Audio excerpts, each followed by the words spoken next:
Hello everyone, आज के session का एजेंडा है रेशियो स्प्रेड्स। इस सेशन में हम देखेंगे कि रेशियो स्प्रेड्स क्या होते हैं और क्या क्या मैट्रिक्स अपने को फॉलो करने चाहिए रेशियो स्प्रेड्स को ट्रेड करने के लिए, उनमें बने रहने के लिए, एग्जिट या एडजस्ट करने के लिए।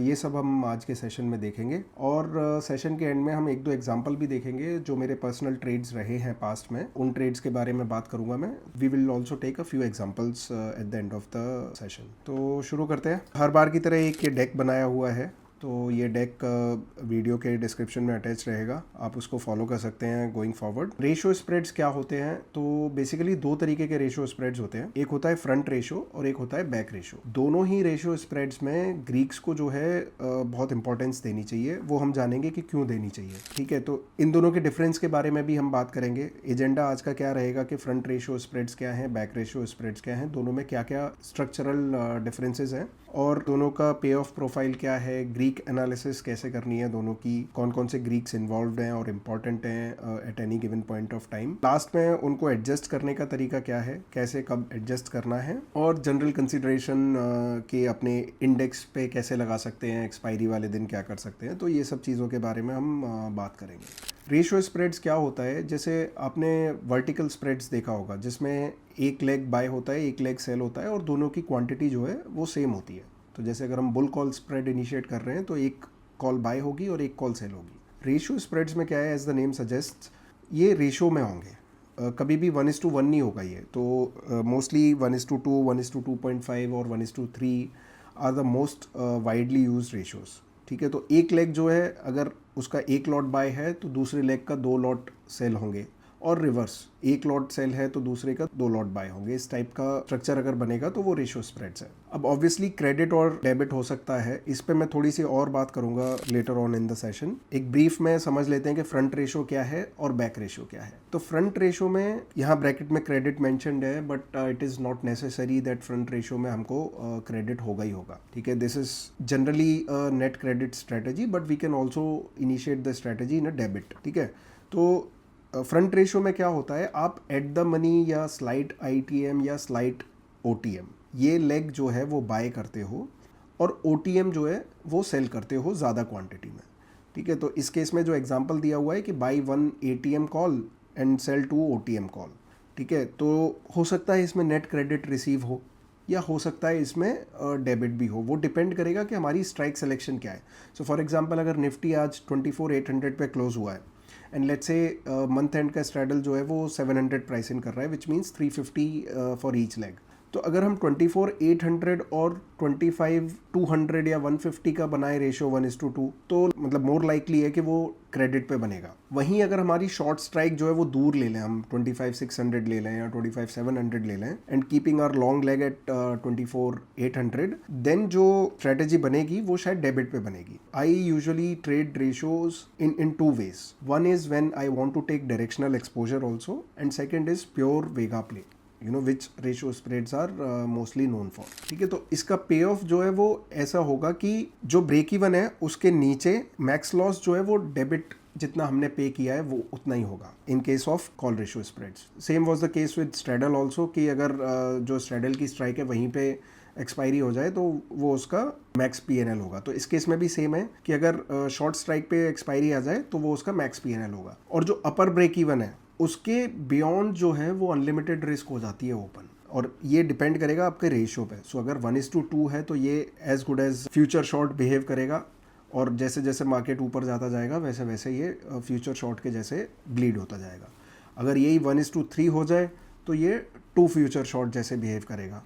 ठीक है, तो ये हमारा रेशियो स्प्रेड का फ्रंट रेशियो का पे ऑफ प्रोफाइल है। ठीक है, ग्रीक्स की अगर हम बात करें तो डेल्टा जो है वो 0.09 है, मतलब स्लाइट पॉजिटिव डेल्टा है। ठीक है, और गैमा ऑब्वियसली अभी हम काफ़ी दूर हैं एक्सपायरी से तो उतना एक्सपोजर नहीं है। शॉर्ट वेगा है बिकॉज ऑब्वियसली हम एक लॉट एक्स्ट्रा शॉर्ट है तो शॉर्ट वेगा है, एंड थीटा पॉजिटिव है। तो ये इसके ग्रीक्स हैं। यही अगर हम बैक स्प्रेड की बात करें तो बैक स्प्रेड में क्या होता है कि हम एटीएम को बाय करने की जगह सेल कर रहे हैं। ठीक है, और दूर के ऑप्शंस बाय कर रहे हैं और वो ज़्यादा क्वांटिटी में बाय कर रहे हैं। तो इसका सिर्फ और सिर्फ तब यूज़ होता है जब हम बहुत ही लो वॉल एनवायरनमेंट में हों और हम उस डायरेक्शन में वॉल एक्सपेंशन के साथ एक्सपेक्टेशन हो हमारी कि वॉल एक्सपेंड होंगे और उस डायरेक्शन में मूव आएगी। ठीक है, तो अभी जहाँ जैसे यहाँ पे 24,700 का पुट हमने शॉर्ट कर रखा है एक लॉट, 24,200 के लॉन्ग कर रखे हैं 2 लॉट। तो इसका मतलब क्या है कि अगर मार्केट तेजी से नीचे आएगा तो ये स्ट्रेटेजी पैसे देगी। तो जब हम बैक रेशो स्प्रेड इनिशिएट कर रहे हैं तो उसके अंडरलाइंग हाइपोथेसिस ये 2-3 चीजें बहुत इंपॉर्टेंट हैं जो हमने को ध्यान रखनी चाहिए। 1 कि आईवी एनवायरमेंट लो होना चाहिए, ठीक है, अदरवाइज हाई आईवी में आप इनिशिएट करोगे और वहां से आईवी क्रश हो जाए तो स्ट्रेटेजी ब्लीड करेगी बुरी तरह से। ठीक है, तो लो आईवी में इनिशिएट करें। सेकेंडली एक्सपेक्टेशन ये होनी चाहिए कि आईवीज एक्सपेंड करेंगी। ठीक है, जैसे अभी क्रूड का फर्स्ट टाइम ये हुआ, अभी हम रिसेंट देखें तो फर्स्ट टाइम जब यूएसए ने बोला कि ईरान पे अटैक करेंगे और जब फर्स्ट न्यूज आई तो क्रूड 3-4% ऊपर बढ़ा और आईवी बढ़े। At that point in time you can think of initiating back spreads either direction, I mean whichever direction you think that crude is going to move, उस direction में आप back spread initiate कर सकते हो। क्योंकि expectation ये है कि ये आईवीज जो थोड़े से अभी बढ़े हैं इस न्यूज के आउटब्रेक पे, ये लाइकली है कि और बढ़ेंगे। ठीक है, तो सेकंड कंडीशन ये हो गई कि आईवीज एक्सपेंड होने का हमारा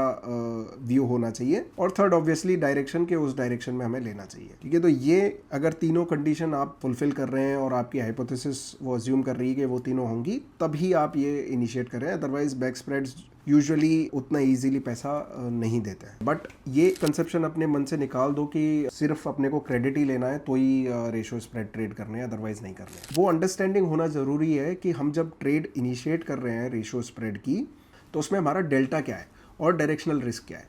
ठीक है, तो अगर हम कॉल फ्रंट रेशो इनिशिएट कर रहे हैं with this much credit and short strike this much near, then it is most likely going to be negative delta. Put front ratio में positive delta रहेगा। ठीक है, ऑब्वियसली बिकॉज अगर again हम front ratio initiate कर रहे हैं तो एक पुट नियर का बाय कर रहे हैं और 2 सेल कर रहे हैं। ठीक है, तो वो पॉजिटिव डेल्टा होगी। और बैक रेशियोज में जो है स्ट्रॉन्ग डायरेक्शनल एक्सपोजर होता है, that we have seen. We are net long gamma there in back spreads. मैं जो बोल रहा था इनिशियली कि मैं 2 टाइप से इनिशिएट करता हूँ ratio spreads. So one which is most common for my trading is wherein I am taking delta exposure.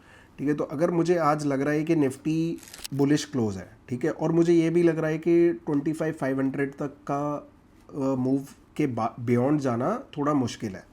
ठीक है, तो instead of taking plain long call option, what I would do is I would take that 25,600 call और 2 lot वो मैंने बेच दिए समझो। ठीक है, तो ये इसमें क्या है, ये इतना डेबिट मैंने पे किया है। अगर मेरा व्यू गलत हो गया और मार्केट यहाँ से ऊपर नहीं गया तो मेरे को उसमें नुकसान होगा, which I am willing to take. But अगर वही मैं नेट क्रेडिट पे बनाऊं और मेरा व्यू भी सही हो जाए तो मेरे को शायद तुरंत पैसा ना आए। अभी अगर आप इसको देखो तो इसका जो T+0 प्रोफाइल है ना, जो हमने पहले भी वीडियो में बात की है, वो एटलीस्ट काफ़ी टाइम तक मेरे को लॉस नहीं है। ठीक है, यहाँ से अगर मूव आती जाए, ठीक है, कल के कल अगर 25,500 आ जाए तो भी मेरे को लॉस नहीं है इस स्ट्रैटेजी में। तो वो व्यू से मेरे को बनाना है। तो और ये T+0 प्रोफाइल जो है वो धीरे धीरे इम्प्रूव होगा। अगर मेरा व्यू सही हुआ और अंडरलाइंग ऊपर जाए तो कम से कम ऐसा तो नहीं होना चाहिए ना कि मेरे को नुकसान हो। तो ये एक की कंसिडरेशन है कि जब हम लॉन्ग इनिशिएट कर रहे हैं थ्रू रेशोज तो वहाँ पे जो शॉर्ट स्ट्राइक है that should be somewhat far ahead. ठीक है, अदरवाइज उस स्ट्रेटेजी में आपको नुकसान आने लगेगा। ठीक है, और दूसरा होता है फ्रंट रेशो में कि अगर हम वॉल प्ले है, तो यहाँ पे तो कोई वॉल प्ले है नहीं बिकॉज आज कोई ऐसा मेजर वॉल एक्सपेंशन नहीं था, इनफैक्ट वॉल गिरे ही थे। ठीक है, बट कई बार क्या होता है कि कोई स्टॉक 10% 15% डाउन होता है और वहाँ पे वॉल एक्सपेंड हो जाते हैं, और वहाँ पे आपका अगर व्यू बन रहा है तो आपको जब इनिशिएट करोगे ना स्ट्रैटेजी, तो एक ये हो गया उसमें डेल्टा जिसका इंपॉर्टेंस है, दूसरा है गामा। तो गामा क्या है कि कितनी तेज़ी से डेल्टा बढ़ेगा। ठीक है, तो वो बेसिकली गामा है। तो अभी अगर हम जैसे जैसे एक्सपायरी के नज़दीक आते जाएंगे ना, गामा रिस्क बढ़ती जाती है। ऐसा क्यों होता है? आज का ही एग्जांपल ले लो, ये वीडियो मैं रिकॉर्ड कर रहा हूँ 5 मार्च को। तो आज की एक्सपायरी जो थी उसमें सेंसेक्स की एक्सपायरी में तेज़ी से मूव आई लास्ट के आधा पौन घंटे में। तो हम ट्रेड कर रहे थे अराउंड 79,200 के आसपास, 79,200 300 के आसपास, और स्ट्रैडल चल रहा था 100-125 रुपये, 125-150 रुपये से कम चल रहा था। और सडनली मूव आना शुरू हुई तो जो 80,000 की कॉल है वो 3-4 रुपये चल रही है, उसका डेल्टा बिल्कुल ना के बराबर है। ठीक है, 2-5 डेल्टा भी नहीं होगा। अभी क्या है कि जैसे ही 1% की मूव आई, 1% भी छोड़ दो, आधा % की मूव आई, ठीक है, 400 पॉइंट बढ़ा, सडनली उसका डेल्टा जो है वो चेंज होके जो 2 डेल्टा या 3 डेल्टा है, सडनली उसका डेल्टा चेंज होकर 10 डेल्टा हो जाएगा। तो गामा क्या है कि हाईएस्ट होता है टुवर्ड्स एक्सपायरी, जैसे जैसे हम एक्सपायरी के नज़दीक आते जाते हैं गामा बढ़ता जाता है। तो उसमें क्या है कि अपना जो रिस्क है वो बढ़ जाती है। अगर हम शॉर्ट स्ट्राइक आज अगर हमने कोई भी रेशो इनिशिएट किया है, ठीक है, समझो 79,300 पे चल रहा है इंडेक्स और हमने 79,500 और 80,000 का 1:2 या 1:3 इनिशिएट किया है, तो जो ₹3 वाला ऑप्शन था वो 100 हो गया, 200 हो गया, ठीक है, and it happened very quickly. तो गामा रिस्क बहुत होती है। तो अगर हम रेशियो स्प्रेड्स ट्रेड कर रहे हैं और if we are close to the expiry then we have to be very careful and be very alert कि अगर कोई मूव आ रही है तो अपने को तुरंत वहाँ पे एडजस्ट करना है या काटना है। थीटा ऑब्वियसली फ्रंट रेशोज़ में पॉजिटिव थीटा होता है और बैक रेशोज़ में हम ज़्यादा पे करते हैं तो नेगेटिव थीटा होता है। और वॉलेटिलिटी की भी हमने बात करी है कि अगर फ्रंट रेशोज़ हमको इनिशिएट करने हैं विच इज़ प्राइमरीली शॉर्ट वेगा, ठीक है, तो कोशिश करिए कि आई वी एनवायरनमेंट हाई हो। अगर प्योर वॉल प्ले है तो हाई आईवी एनवायरनमेंट में ही हमको इनिशिएट करना चाहिए। और बैक रेशियोज़ जो है वो लॉन्ग वे का होते हैं, तो उसमें अगर लो आईवी एनवायरनमेंट है तब अपने को इनिशिएट करना चाहिए। सो एडजस्टमेंट में क्या है, जैसे अगर हम फ्रंट रेशियो में ट्रेड कर रहे हैं तो लेट्स से हमारा 1:2 है और अपने अगेंस्ट मूव आती जाए, अगर हमने क्रेडिट पे लिया है और 1:2 इनिशिएट किया है तो जो शॉर्ट लेग्स है ना उनको बाय करते रहना चाहिए, ठीक है। जैसे जैसे मूव अपने अगेंस्ट जा रही है वैसे वैसे हम उसको लेट्स से इंटरिम में 1:1.5 कर दिया, 1:1.25 कर दिया, बट फिर भी अगर मैं नहीं मैनेज हो रहा है तो 1:1 करना पड़ेगा, ठीक है। तो ये एक एडजस्टमेंट है जो वो कर सकते हैं। दूसरा एडजस्टमेंट क्या है कि अगर आपकी स्ट्राइक्स में डिफरेंस है, ठीक है, जैसे 24,800 और 25,600 की हमने बात करी थी। अब मान लो हफ्ते भर में 24,800 से मार्केट बढ़ के 25,100 आ जाए या 25,200 आ जाए, ठीक है, वहाँ पे आप क्या कर सकते हो कि जो 24,800 वाला लेग है जो डीप आईटीएम हो गया है, जिसका डेल्टा अभी शायद हमने स्टार्ट किया था 50 से अभी हो गया है 80, उसको क्लोज कर दो, ठीक है। तो वहाँ पे प्रॉफिट बुक हो गया और जो नियर एटीएम है 25,100 150 उसके एक्स्ट्रा क्वांटिटी बाय कर लो, ठीक है। तो जो रेशो है वो अपने आप आपका कम हो जाएगा। जो इनिशियली 1:2 से स्टार्ट किया था तो अभी 1:2 करोगे तो ऑब्वियसली प्रॉब्लम है, बट लेट्स से 3:6 हो, 4:8 हो, आप एक लॉट ट्रेड कर रहे हो तो ये प्रॉब्लम आएगी कि एक लॉट एग्जिट करके कितने ही लॉट मैं बाय करूँ, तो मतलब और डेबिट पे करना पड़ जाएगा। बट अगर यही 4 लॉट बाय होते और 4:8 होता तो आप ये 4 लॉट एग्जिट करके मे बी 6 लॉट बाय कर पाते इन सेम प्रीमियम और मे बी कम पे करना पड़ता। आपका रेशो भी इम्प्रूव हो गया और आपका प्रीमियम भी कम लगा, ठीक है, पहले के कंपैरिजन में। तो ऐसा करके एडजस्ट कर सकते हैं, ठीक है। तो एक ये एडजस्टमेंट का मेथड है जिसमें हम रेशियो को मॉडिफाई करते हैं, either by moving our long leg or by reducing our short leg. दूसरा होता है कि पूरा स्ट्राइक ही आप पूरा रेशियो ही चेंज कर दो, ठीक है। तो अगर समझो इसमें पैसा आ रहा है और अंडरलाइंग धीरे धीरे धीरे करके मूव करके 24,800 से 25,200 हो गई है और इस स्ट्रैटेजी में अपने को ऑलरेडी ग्रीन में हो गई, ठीक है। तो उस केस में क्या है कि इसको क्लोज कर दो और अभी भी अगर 15 दिन बाकी हैं एक्सपायरी में तो एक नई स्ट्राइक्स बना लो विच इज़ 25,100 एंड 25,700 25,800। तो वहाँ पे एक नया रेशियो इनिशिएट कर लो एग्जिस्टिंग रेशियो को काट के। तो ये एक सेकेंड एडजस्टमेंट हो सकता है, ठीक है। एंड थर्ड होता है कन्वर्ट टू बटरफ्लाई, जहाँ पे तुरंत मूव आ रही है और हम फ्रंट रेशो स्प्रेड में हैं तो एक हेज बाय करना है, फिर लॉन्ग हमने एक ओटीएम ऑप्शन बाय कर लिया। एक और एडजस्टमेंट कर सकते हैं जो इसमें मैंने मेंशन नहीं किया है, वो है कि अगर शॉर्ट स्ट्राइक पे आ गए हैं, ठीक है, और शॉर्ट स्ट्राइक पे ऑलरेडी आ चुके हैं और अभी तक हमने कोई एडजस्ट नहीं किया है और लग रहा है कि मार्केट सस्टेन करेगा या कंसोलिडेट करेगा, तो वहाँ पे क्या है लॉन्ग लेग को एग्जिट करके उसको स्ट्रैडल में कन्वर्ट कर सकते हैं हम, ठीक है। तो इस केस में क्या है कि अगर कल को यहाँ पे आ जाए 25,600 आ जाए तो लॉन्ग लेग को एग्जिट कर दिया, इनफैक्ट एक स्प्रेड एग्जिट कर दिया 1:1 का 24,800 25,600 स्प्रेड जो हमने बाय किया है, मतलब रेशो स्प्रेड है तो 2 लॉट सेल हैं बट 1:1 हमने कवर कर लिया और यहाँ पे एक और पुट बेच दिया 25,600 का, तो वो स्ट्रैडल हो गया और फिर उसको स्ट्रैडल की तरह से मैनेज कर लो। तो ये भी एक पॉसिबिलिटी होती है।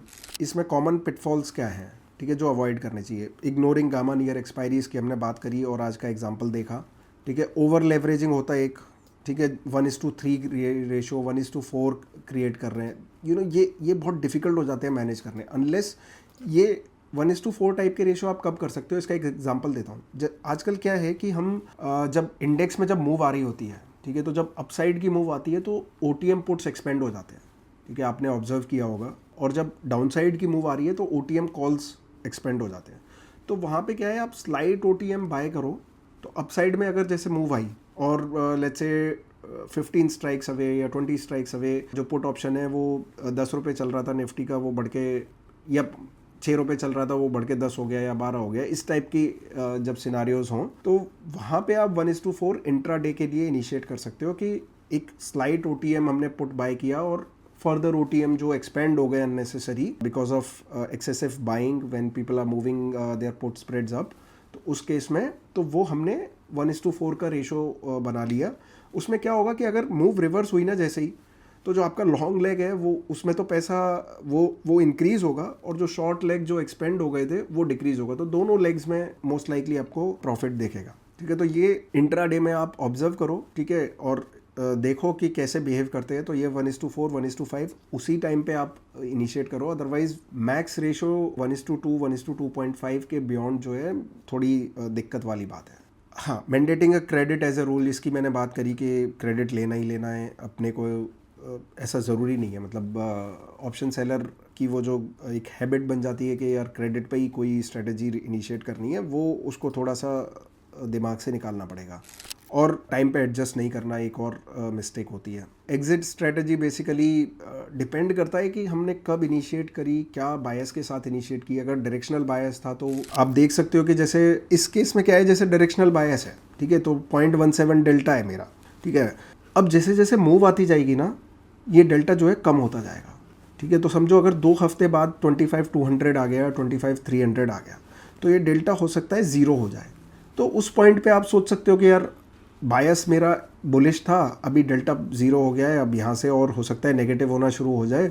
तो ये एक फैक्टर, ये एक ग्रीक है जो आप फॉलो कर सकते हो एग्जिट स्ट्रेटजी के लिए। तो वहाँ पे आप सोच सकते हो कि अब इसको एग्जिट कर लेते हैं, ठीक है। टाइम बेस्ड एग्जिट है कि यार टू क्लोज टू एक्सपायरी अपने को नहीं रखना है, ठीक है, तो वो एक है।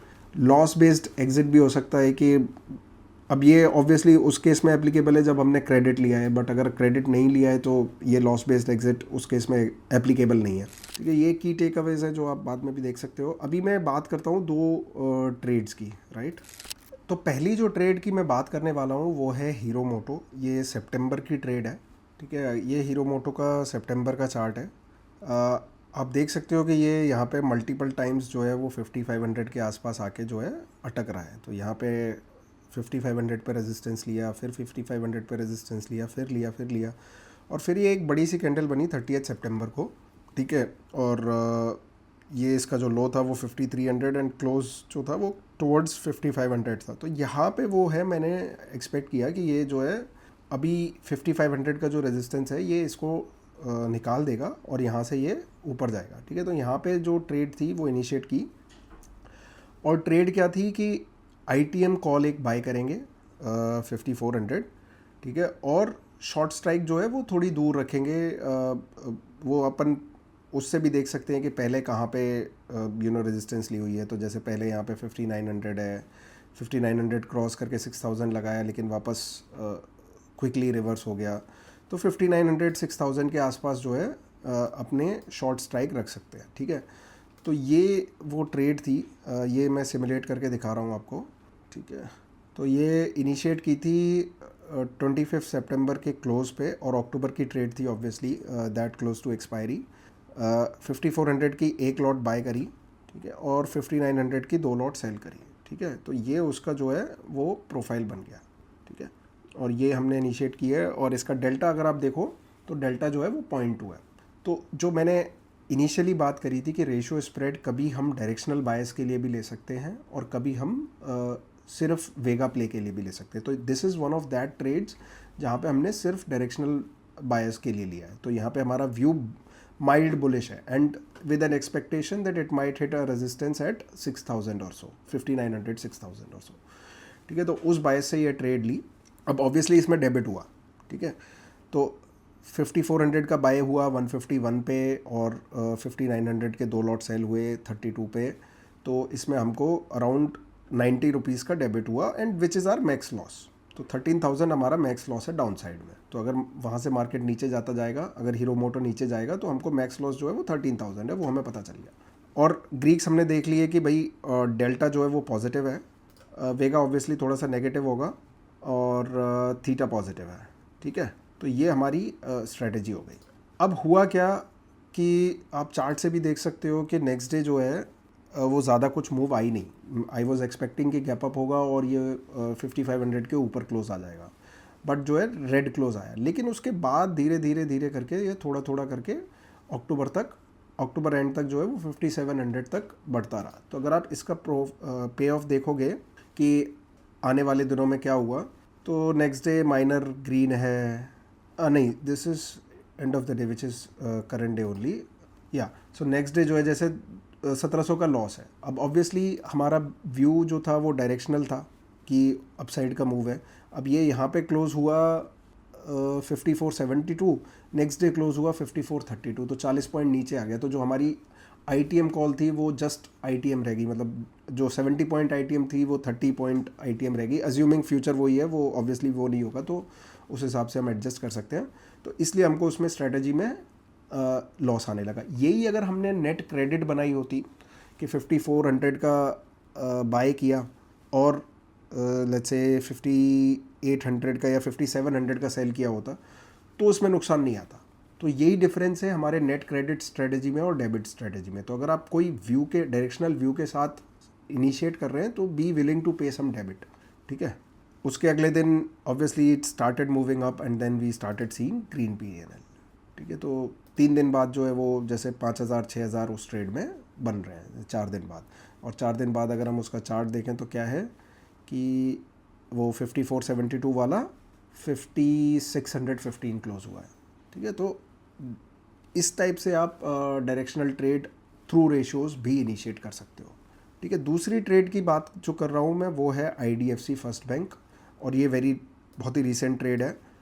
23 फेब जब मेजर गैप डाउन हुआ तब का है। So I am not sure how many of you were trading this, but इसमें क्या था कि जब 10% गैप डाउन हुआ ना, तो यूजुअली आपको ऑप्शंस के प्राइस से पता चल जाता है कि वो ऑप्शंस वो अंडरलाइन कहाँ ट्रेड कर रही है। ठीक है, आप पुट कॉल पैरिटी लगा लो कोई भी स्ट्राइक पे और उससे पता चल जाएगा। बट इस दिन उसको प्रॉब्लम क्या थी इस पुट कॉल पैरिटी लगाने में उस दिन, कि कई सारे ऑप्शंस जो है ना वो LPP की वजह से ना लॉक्ड थे, ट्रेड नहीं हो रहे थे। तो जो LPP वाली जो एरर होती है वो हो रही थी, तो ट्रू जो उसका फ्यूचर था उसका प्राइस पता नहीं चल पा रहा था। बिकॉज देखो कैसा है कि जब कोई अंडरलाइंग सर्किट पे है तो ना तो उसका फ्यूचर ट्रेड हो रहा है, ना वो स्टॉक कैश में ट्रेड हो रहा है। तो अपने को सही प्राइस कैसे पता चले कि वो खुलेगा जब सर्किट, तो कहाँ खुलेगा।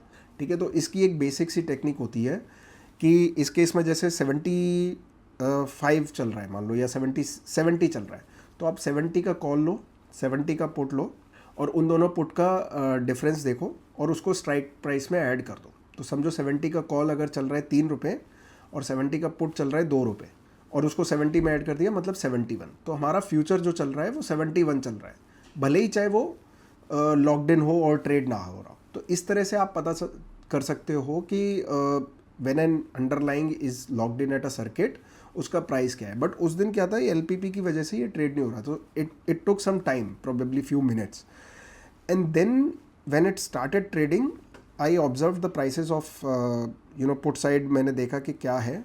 अभी इसमें प्रॉब्लम ये है कि इसमें 70 के नीचे की स्ट्राइक दिखा नहीं रहा है for some reason. The ratio that I traded was 80 and 65 and March में। ठीक है, जैसे हमने अभी बात करी है कि टू क्लोज टू एक्सपायरी अपने को रेशियोज से थोड़ा बचना चाहिए, तो ये वही केस हो गया। 23 फेब है और 24 फेब की एक्सपायरी है। So I obviously wasn't trading Feb expiry, तो मैंने मार्च में ट्रेड लिया एंड द ट्रेड वॉज 80 का लॉन्ग एंड 65 के 2 शॉर्ट। 15 पॉइंट का गैप है। ठीक है, मेरी लॉन्ग स्ट्राइक जो है वो 8-9 पॉइंट इन द मनी थी। ठीक है, उस टाइम पे शायद 72 के आसपास फ्यूचर चल रहा था। सो 8-9 पॉइंट, ये प्रोबेबली इवन लेस चल रहा था, 70 के आसपास ही चल रहा था। तो 10-1 पॉइंट मेरी स्ट्राइक इन द मनी है, और जो शॉर्ट स्ट्राइक है वो आउट ऑफ द मनी है। इसका जो IV देख रहे हो ना आप 108, ये 70 की स्ट्राइक की है, और I don't think this is right. 35 की IV तो नहीं थी। I think across the board जो है वो IV 90 प्लस थी, तो प्रोबेबली उतना डिफरेंस नहीं है इन दो IVs में। ये probably there some error in this. Nevertheless तो जो ट्रेड थी वो 80 का पुट लॉन्ग और 65 के 2 पुट शॉर्ट। ये 1:2 ट्रेड जो है उसमें केवल 2.5 या 3 रुपये का डेबिट था, ठीक है। ये बहुत initially during the day, and जैसे ही मूव सेटल हुआ वो जो 2.5-3 रुपये का डेबिट था ना, वो बढ़ के 6 रुपये 7 रुपये हो गया विद इन फ्यू आवर्स, ठीक है। और इसका लॉट साइज़ भी आई थिंक 9,000 समथिंग है। तो आप देखो कि क्विकली जो है वो IVs गिरे और उस ट्रेड में पैसा आया। तो ये जो था वो वॉल प्ले था। जो हीरो मोटो की ट्रेड हमने डिस्कस करी वो डायरेक्शनल प्ले था, और जो IDFC फर्स्ट बैंक की ट्रेड थी that was pure wall play. Now अभी ये 2 एग्जांपल बताए हैं, ऑब्वियसली इनमें पैसा बना है, दैट डज नॉट मीन कि हम कोई किसी टाइप के इस टाइप के रेशियो स्प्रेड बनाएंगे उसमें पैसा ही बनेगा। कई बार लॉसेस भी होते हैं और लॉसेस आपको लेने पड़ेंगे, ठीक है। तो ये हमें मतलब I am not trying to give you a rosy picture that this will always make money, but it happened to be that I took those 2 examples to explain one directional bias ratio spreads and 2 wall based ratio spreads, ठीक है। तो कई बार आपको loss होंगे, जैसे हमने directional बायस वाली ली होती है हीरो मोटो, ठीक है, 54-5900 ली होती। Next day let's say there is some news और उसकी वजह से वो 10% गैप अप खुल गया, तो उसके बाद भी हो सकता है कि हमें वो डायरेक्शनल बायस था 20 डेल्टा, बट हो सकता है कि माइनर लॉस आने लग जाता। तो ऐसी सब पॉसिबिलिटी रहती हैं। तो ये आपको देख के ट्रेड करना है, रिस्क के हिसाब से मैनेज करते हुए ट्रेड्स लेनी है। But this is the basic framework जो आप रेशियो स्प्रेड्स में फॉलो कर सकते हो। All right, I think that's what I wanted to talk about ratio spreads in this session. I hope आपको इससे कुछ सीखने को मिले और आप अपनी ट्रेडिंग में उसको यूज़ करें। All right, that's it. Thank you. Bye-bye.